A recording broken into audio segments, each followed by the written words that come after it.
Introduction. Some people dream of success, while other people get up every morning and make it happen. Wayne Huizinga. Change isn't difficult if you know what you're doing. Have you ever woken up in the morning feeling anxious about your day ahead? Is this a problem you are still experiencing? I used to be like you. Every morning I would wake up with barely enough energy to get going. My 9-to-5 felt like a chore, and gradually my anxiety grew to the point where each day felt less and less like I was really living. I wasn't passionate about what I did because I felt I was being held back from expressing my talent. I didn't play a major role when I felt I should be achieving more. Additionally, my days became tiring, and this soon affected both my mental and physical health. I worked overtime on most days, and as a result, I barely had any time to spend with my family. I can still remember those days when I despised every minute. And all for what? Just to get that paycheck and miss out on every important moment in my family's life? Furthermore, I was missing out on what I wanted to do. Fast forward a couple of years later, and I now wake up with full energy, looking forward to what my day will bring. I practice gratitude daily and always make plans using a journal first thing in the morning while I have breakfast with my family. I look forward to the things I've planned to do each day, and now have enough flexibility to spend precious time with my family. I want to be there for my children during the most important days of their lives. I don't work a 9-to-5 anymore. I'm an entrepreneur who found success by nailing down the fundamentals of how a business should function, and now I'm living in California, living my life to the fullest with financial security. This is the story of my transformation. Many of us assume correctly that change is pretty hard, and yes, it is hard, but it doesn't have to be overwhelming. I was able to make a transformation by owning many businesses and helping them thrive. Being an entrepreneur was my light at the end of the road to freedom, where I escaped the rat race a lot of us get trapped in. We are told as kids in school to get a degree and work a 9-to-5 to gain a respectable status. Whenever someone did something outside the box, it was seen as an anomaly and eyebrows were raised. Due to these expectations, many avoid taking risks that could lead to a better life because they are afraid of failure or being judged by their peers for being different. Indeed, there are many other reasons that keep us from going outside our comfort zones. Having a successful business is one of them. You are putting in capital, and when things are done right, you achieve a profitable return on what you initially invested. This is what we call an ROI, or rate on investment. And this ROI can compound into millions. Focus on the opportunity, not the resistance. Nowadays, there are many millionaires on this planet, and you may not believe it, but the average age of people reaching a millionaire status keeps going down each year. You have young adults in their early 20s becoming millionaires each year now. Most of them didn't need a degree or spend years gaining industry exposure. They succeeded because they saw an opportunity and took advantage of it. The introduction of technology, or simply the digital age, has served as leverage. Humans are usually at their peak form when they leverage the tools they've got at their disposal. Without tools, we can be powerless, but with tools, we are unstoppable. The digital era has presented numerous opportunities for anyone in the world to learn, plan, craft, and achieve a profitable business of any kind and know financial freedom. Times have changed, and we are now in an era where the market keeps changing while at the same time, the number of opportunities is increasing. You probably just haven't realized it yet. I run many successful businesses because I've leveraged technology and the digital era and simply went for it. You have to take that risk in order to explore whether you are right or wrong about the whole thing. And you have every right to do this. I had the same feeling as you when I was starting out. I was pessimistic when I started exploring the idea of setting up my own business. First and foremost, I was worried about the financial requirements, And I was also afraid that I would waste most of my savings on something that would turn out to be a huge failure and waste of time. I was worried that I couldn't convince my wife and family about this risk I was going to take with all our finances. And I worried whether I would get any support. I was worried that if I didn't see any profits in the first few months, I would have to declare this venture a failure and walk the hall of shame. Also, I was worried I would join the list of other entrepreneurs who have failed to run their business, as I was surrounded by people who were always telling stories about entrepreneurs who failed miserably in just months. Eventually, a lot of them end up going bankrupt. However, all my worries ended when I realized I'd been thinking from the wrong perspective. My way of thinking changed when I contemplated this question: will my business solve a problem? This may change your opinion about businesses. We've been thinking about businesses all wrong. We all think it will turn into a money-making machine after we put in some investment, like it will work its own magic. This is an incorrect way of thinking, but many people take it for granted. This mindset only leads us toward failure as entrepreneurs. But what if you changed your perspective? Am I providing value to people and solving their problems? It is all about one thing, and that is value. Do you know if your business is changing people's lives in a positive way that you can see? This is what we call providing value to someone. In other words, you've developed a value proposition. A value proposition is simply an innovative feature or service that makes your product or business attractive in the eyes of your target market. For that, you will need to first identify the problem in the market. In this process, you identify a sector of people who have a particular problem and learn about their different pain points. Then, you craft a solution. You have found the problem, and now you are there to fix it. Find out how you can solve their problems and reverse engineer everything from there. This is how an entrepreneur should develop his or her mindset, and this leads to attaining profitability and further growth. Look at the top businesses in the world. Why are they so successful? Is it by chance? No. It is because they knew how to provide value to their target market, and soon everything ran on autopilot for them. They established a brand reputation and earned the trust of millions. This makes it easier for them to market their products and services and compounds their millions into billions. It is all part of a long-term but well-organized business strategy.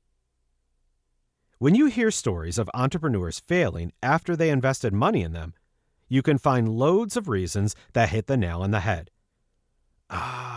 This is why they got it wrong.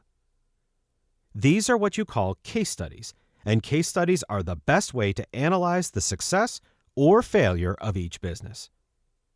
You will study their business strategy and process, and then learn about their mentality regarding growth or dealing with unforeseeable circumstances. Indeed, there are always external factors which are totally out of our control. But most of these successes and failures are determined by what we can control. And this is what we are going to learn about in depth in this book. I will share with you one of the biggest reasons why my businesses thrived, as well as why you should patiently dedicate some time to planning before taking action. This piece of insight that granted me success was a document called the Business Plan. The business plan was the start of my unbelievable journey, and it changed my life within a couple of years. This book will explain the process for that first crucial element in my success story. What this book will teach you. This book will teach you about business plans. A business plan is a detailed document that explains a business's goals and objectives. Its purpose is to depict how the business will be run, how its marketing will be done, what financial resources are required, how employees will be managed, etc. You will find not only startups but also established firms using business plans. It is your manual for achieving greatness and, most importantly, creating your pitch for angel investors and those who will help you fund your business. A business plan is a presentation of all the facets involved in your business. And the more people you can impress with this document, the more you will see you are on the right track already. I know some of you are reading this and getting excited about learning how to write a business plan, and some of you are feeling a little anxious about it. If you are the latter, don't worry. It is quite natural. Chapter 1: Introduction to a Business Plan. Your value will be not what you know, it will be what you share. Ginny Rometty. We will start off the first chapter of this book by learning more about a business plan. Once again, a business plan is a crucial document that details all the information about how a business will get started and grow toward profitability. This chapter will go through the different business models which you can use as a foundation to create your own business plan. Moreover, you will learn why it is so important to write a business plan in the first place as we explore key case studies. You will see how failing to plan properly and write a business plan leads many unfortunate entrepreneurs to failure in their business endeavors. This book will give you the knowledge to avoid this downfall. Second, you will also learn about the importance of planning in your entrepreneurial journey and how careful and purposeful planning can help you see those healthy, profitable returns in the years to come. Furthermore, we will instill that strategic mentality to help you combat resistance along the way and adapt to changes around you, which will help create stability and ensure your business is in good shape for the long haul, churning out profit year in and year out. Let's dive in. Business models. Before we learn why we need to write a business plan, let us talk about the profit-making machine that is what we call a business. For that, you will need to know what a business model is. A business model simply refers to the company's plan for making profits. It illustrates the products and services that it will offer and to which target audience in the market. Identifying and sticking to a business model is crucial for any company, whether new or established. Once you have a basic idea of what your business model is, this helps you to carry out other business-related activities, such as recruiting diverse talent for specific roles, attracting investments from various sources, deploying management, and devising an effective hierarchy in the organization. This is extremely crucial for startup businesses, but even more important for established ones. Think about it. Mature companies should be constantly updating their business model, or they will fall behind the market trends and their competition. Also, when it comes to the external stakeholders, such as investors, it helps them to better analyze and judge a business's potential growth. You may know all about that if you've learned about the stock market and how investors and many investing gurus analyze certain companies and predict which dividend stock, distribution of a company's profits to its shareholders, or IPO, initial public offering, where companies start launching their shares to the public, will be worth an investment.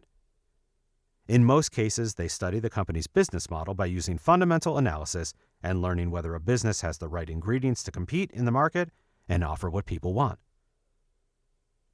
In a nutshell, a business model is a business's core planning and strategic outline that shows how they will make profit.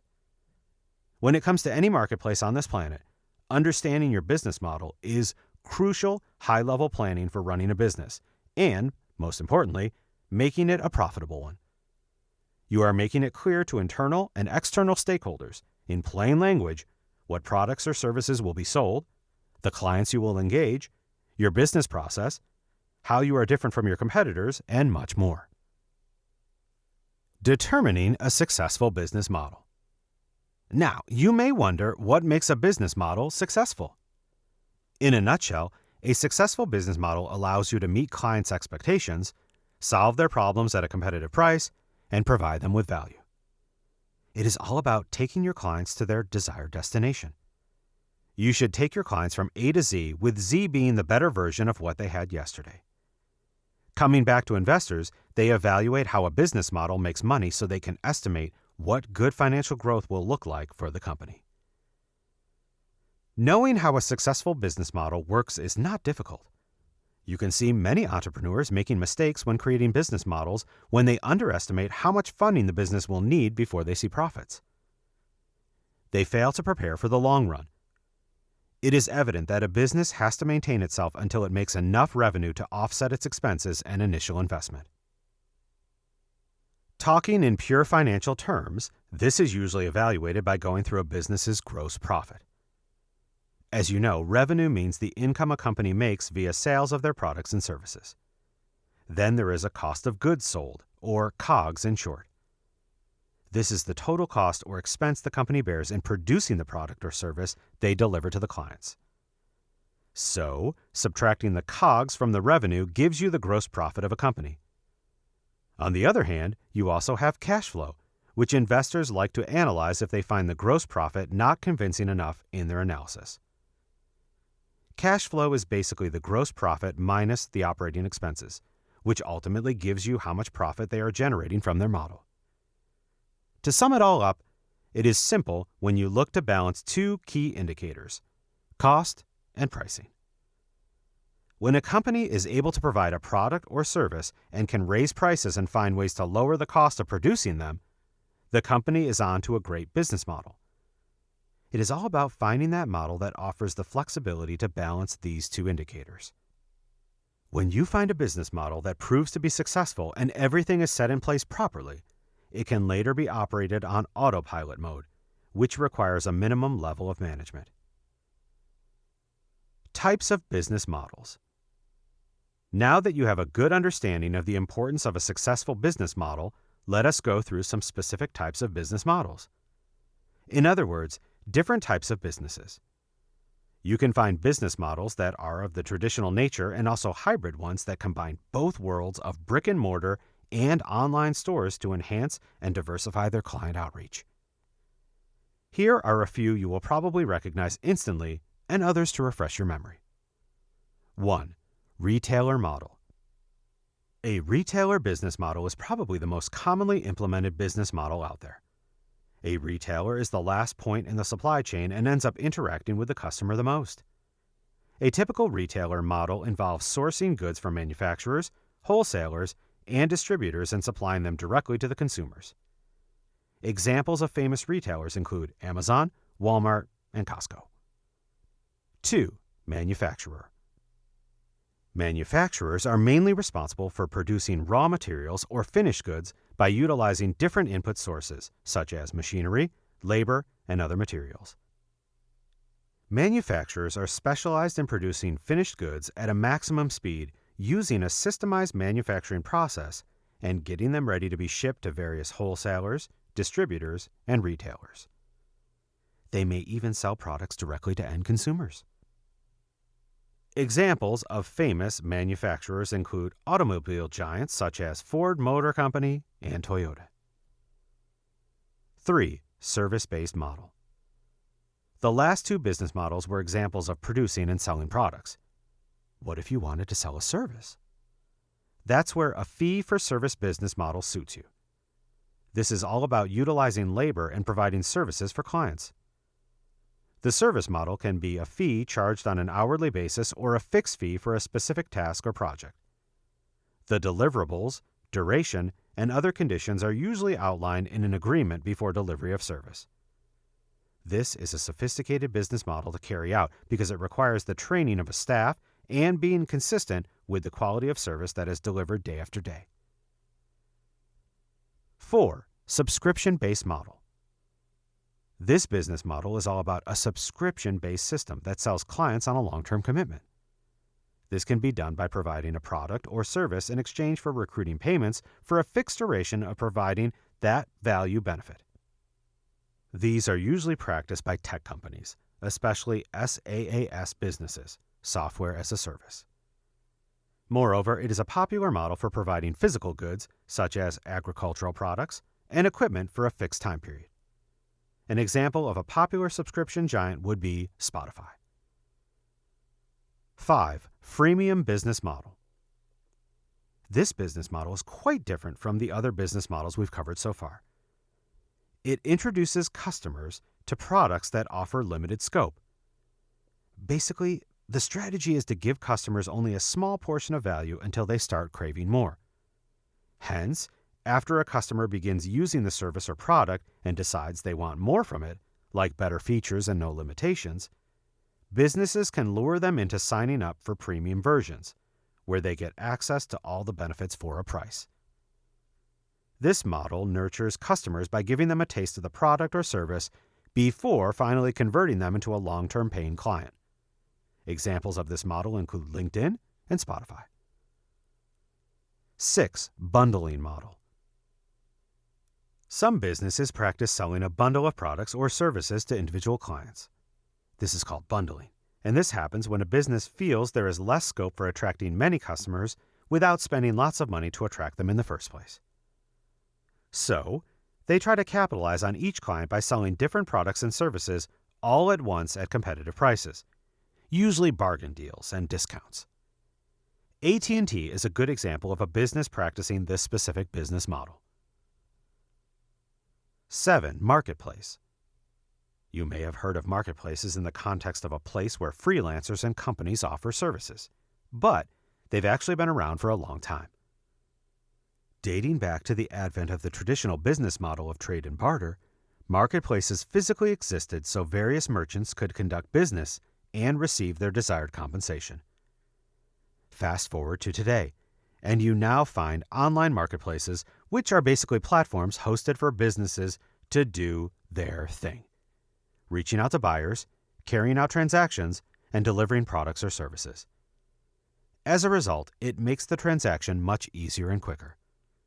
It is also much safer. Examples of marketplaces you see online are eBay, Etsy, Fiverr, and Upwork. 8. Affiliate-based model. You might have heard of something called affiliate marketing. In this business model, an individual or company markets another entity's products or services to others for a small piece of the profit pie. Many companies pay a good fee to affiliates who carry out these promotions successfully, and this is quite scalable, as it all depends on how many people the affiliate can reach in exchange for commissions. You see this commonly practiced by social media influencers online, where they promote different products for a company and ask their followers to purchase them using an affiliate link so that they can receive a small commission once the buyer makes the purchase. 9. Razor blade business model. The razor blade model basically aims to sell a product that has high versatility and durability below a price range in the hopes of generating high sales numbers and profits.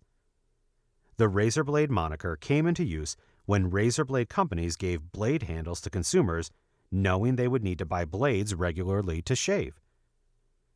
An example of a company that uses the razor blade model is the tech company Hewlett-Packard, with the way they sell their printers.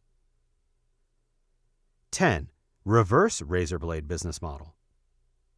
If you thought it ended with the razor blade, then you will be surprised to learn that there's another model that's quite the opposite.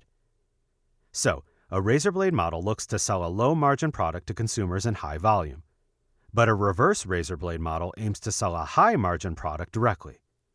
As a result, you will find products that are of high upfront value but low in durability. An example of a company that practices this business model is Apple when selling their iPhones. 11. Franchise model. Franchising basically means giving rights to a franchisor to reproduce the company's business and offer the same products and services in different locations and target markets. In this arrangement, the franchisor receives a percentage of the earnings from the franchisee. The franchise model has been here for many years, and this helps a business to expand to different locations, especially for global presence and exposure.